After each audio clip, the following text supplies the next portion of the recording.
Orang sepupu kita yang sendiri berkait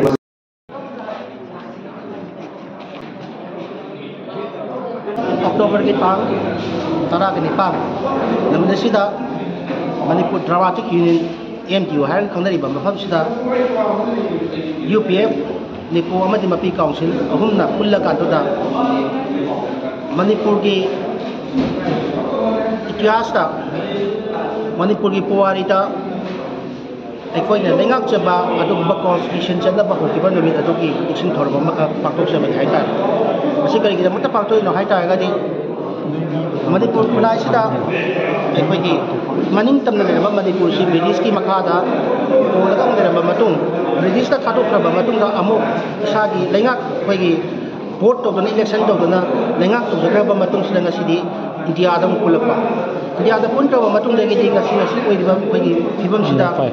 थेनरीब Manipur की अवाब ma'am से समस्या मैम लोब नाइदना लेरे थेनरीब लाल सही था तरुक तरह इंजलब इंडिया गवर्नमेंट अखोगी मणिपुर से हन्ना येंदब मौद थौसाबीदब मौम लासनब इंडिया मर्ज तौरगा पुलिबसे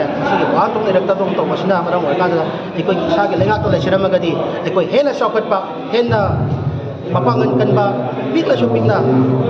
हजे पृथ्वी लमेन तानरीब स्विट्जरलैंड लेरिब तोंगान तोंगान लेबासुंदब अखोई हेन्ना चौखटब याबा पोट लई हाबसे अखोई वाखल फावरकप हाइतार हजे मणिपुर लेरिब पोटोक मयामसिंगसी अदुक्कि मतिक याम लेग्रे हाइरिब पोटोकसिंगसे मसीदना अखोई सिंजरकांदा मणिपुर से अनीसुब स्विट्जरलैंड ओरमबसु याय अदुना ngasi इंडिया लेंगाक मखा पोलुबदगी अखोई नमतनिबा अखोई वा तारक्तबा अखोई मरक्ता फाउदा मिटोक अखोई मिटोपसिंगना तौनिंगबदा तौबदा लेबा मतमसिदा अखोई वाखलोदा अखोई इसागी इदमदो लेंगाक चबदुना हेना चौखटप लेरमगद्रा फरमगद्रा हाइबगी वाखलोन से लाखोदुना मियामसिदा नैननबगी